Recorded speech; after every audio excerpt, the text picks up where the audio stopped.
them all what I'm made up. Strut down the hall, won't stop till I get enough. Welcome to the Deep Dive. Today we're heading over to the Vatican, metaphorically speaking. Right. We're looking at a pretty interesting meeting between U.S. Vice President JD Vance and, well, some top officials there. Our source for this is an Associated Press piece from Saturday, April 19th, 2025.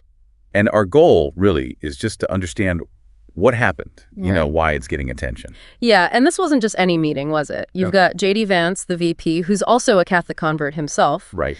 And he's meeting with Cardinal Pietro Parolin. He's the Vatican's Secretary of State, basically the number 2 diplomat. Okay. And also Archbishop Paul Gallagher, who's their foreign minister.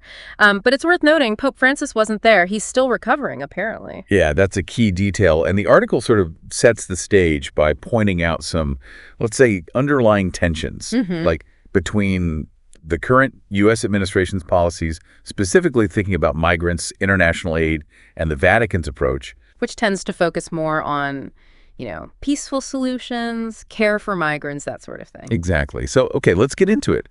What did the Vatican actually say the meeting was about? Well, their official statement used the phrase exchange of opinions. Pretty standard diplomatic language. Hey. They said it was about current international conflicts. But they also specifically mentioned focusing on migrants, refugees, and, interestingly, prisoners. Prisoners, okay. And importantly, they made a point to reaffirm that, relations between the U.S. and the Holy See are still good. Right, keeping things positive. Yeah. But then, if you look at the readout from Vance's office, the emphasis is a bit different, isn't it? It is, yeah. They talked more about shared religious faith Catholicism in the U.S. specifically, and the difficulties facing persecuted Christian communities globally. And they also mentioned President Trump's commitment to restoring world peace. So different angles there. Vance focusing maybe more inward on faith and Christians and peace through a specific lens. Exactly.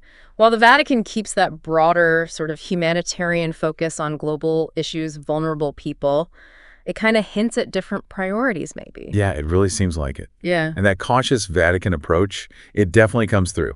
The article mentions their long history of diplomatic neutrality. Which makes sense for them. But it also says they expressed, quote, alarm over the U.S. crackdown on migrants.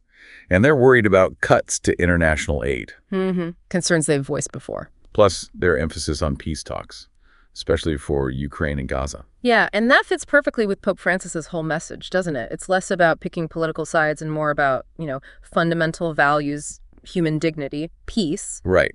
Which brings us to some areas where things might be a bit trickier, even with the talk of serene collaboration. Ah, yes, that phrase. The Vatican did say they were happy with the U.S. commitment to protecting religious freedom and freedom of conscience.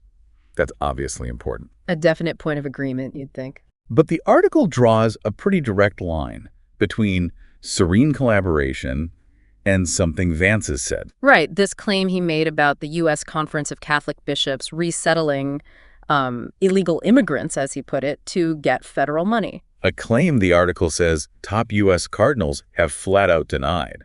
Strongly. Vehemently, yeah. So that suggests, even if the meeting was outwardly collaborative, there's this underlying point of real friction. It shows how diplomatic language can sometimes, paper over cracks. It does feel a bit like diplomatic tightrope walking, acknowledging the common ground on religious freedom, but maybe subtly pushing back elsewhere. Could be. And you add to that what Cardinal Parolin said before the meeting to that Italian newspaper, La Repubblica. What was that again? He noted the very different approach of the current U.S. administration compared to, what they typically expect from Western countries. That's quite direct for a top diplomat. Very different. Yeah. That doesn't sound like just a minor disagreement. No, he's basically signaling, look, things have shifted. And he also doubled down on Ukraine's territorial integrity and the need for a peace built patiently through dialogue, not one that's, quote, imposed. Which could suggest a difference in how the U.S. and the Vatican see that conflict ending, potentially. Potentially, yes. It points to different visions for resolution. Okay, let's zoom out a bit. The article brings up the wider context of migration and also capital punishment. These are big themes for Pope Francis. Huge, especially migration. Caring for migrants has been absolutely central to his papacy, a real defining issue. And his views on social justice often seem, more progressive than some conservative elements within the U.S. Catholic Church. That's fair to say. There's definitely a spectrum of views. And on capital punishment, wow, he made a major move there. He did, didn't he? Changing official church teaching. Yeah, declaring it inadmissible in all cases. That's a fundamental shift, telling Catholics the death penalty is just not acceptable, period. And the article reminds us, Francis spoke out about this even before Trump took office. And then later, President Biden commuted federal death sentences. Right, which contrasts sharply with President Trump's support for actually expanding its use. So another clear area where the Vatican's moral stance seems pretty far apart from the administration's policy? Exactly. Deeply held values leading to different policy paths. Now, let's maybe talk about Vance himself for a second. His background. Okay. The article mentions he converted to Catholicism back in 2019, and it links him to this post-liberal Catholic intellectual movement. Yeah. What exactly does that mean for, people not deep in theology? Well, the article explains it as a newer school of thought focused on traditional values, a stronger role for religion in public life. Okay. Some critics apparently see it as leaning conservative, maybe even authoritarian. Key issues mentioned are opposition to abortion, LGBTQ+ rights, Right. and this idea of an institutional counter-revolution, basically wanting to reshape institutions based on their specific view of the common good. Got it. So that context is important when we get to this whole Ordo Amoris thing. Definitely. Because this is where theology seems to bump right up against policy. Pope Francis, just before he got sick recently, was criticizing the administration's deportation plans. Yeah, emphasizing the inherent dignity of migrants, that they shouldn't be deprived of it. And the article suggests that was partly a response to Vance, arguing that Catholic doctrine, specifically this Ordo Amoris idea, actually supported those stricter policies. Right. Vance used Ordo Amoris, which translates roughly to order of love or hierarchy of care, to justify an America First stance. The idea being you care for your own first, your community, your nation, and then others further out. A hierarchy. Sort of, yeah. But Yeah. Pope Francis came back with a completely different interpretation of that same concept. How so? He used the parable of the Good Samaritan, the story about helping the stranger on the road. His take on Ordo Amoris is about a fraternity, a brotherhood and sisterhood that's open to everyone. No exceptions, no borders. Love shouldn't have those kinds of rigid boundaries. Wow. So the same term, two very, very different meanings and applications. Fundamentally different, yeah.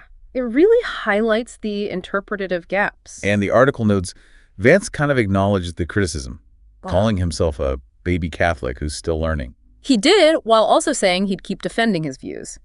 It also contrasts some of his older, more critical social media posts about the Pope with his more recent prayers for his recovery. So it paints this picture of a relationship that's maybe complicated or evolving. I think that's fair. Yeah. It shows the personal side, the ideological clashes all playing out in this diplomatic space. Yeah. It makes you wonder, how do people square political views with faith when interpretations differ so much? That's a big question. Before we wrap up, the article did add some human interest details about Vance's trip, too. Oh, yeah. He was there over Easter weekend with his family, went to Good Friday services at St. Peter's after meeting Italy's Prime Minister, Giorgia Meloni. Okay. A busy trip. Yeah, and they got a private tour of the Sistine Chapel, visited Rome's Botanic Garden. And there was this little anecdote, and one of his sons was apparently wearing a plastic gladiator costume. That definitely adds a touch of normal family life to it all, doesn't it? Amidst all the high-level talks. It does. The article said it wasn't clear where the Vances would actually celebrate Easter Sunday, but Pope Francis had hoped to make it to Easter Mass in St. Peter's Square himself. Depending on his health, right? Right. So if we pull this all together, what we've seen in this deep dive is this real tension, right, between the U.S. administration's policies, particularly on migration and maybe international approaches, and the Vatican's core values. And how the same religious ideas, like Ordo Amoris, can be used to justify completely opposing viewpoints. The diplomacy is fascinating, the careful language, the subtle messages. Yeah. It really throws a spotlight on how politics, faith, and global relations all get tangled up. Absolutely. It shows how deeply held beliefs can lead to agreement sometimes, like on religious freedom, but also, significant disagreement on huge issues like how we treat migrants.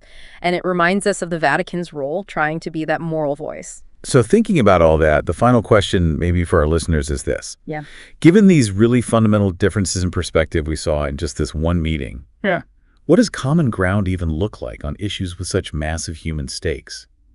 And, what part do we all play, individuals and institutions, in trying to bridge those kinds of divides? Something to chew on. Definitely something to think about.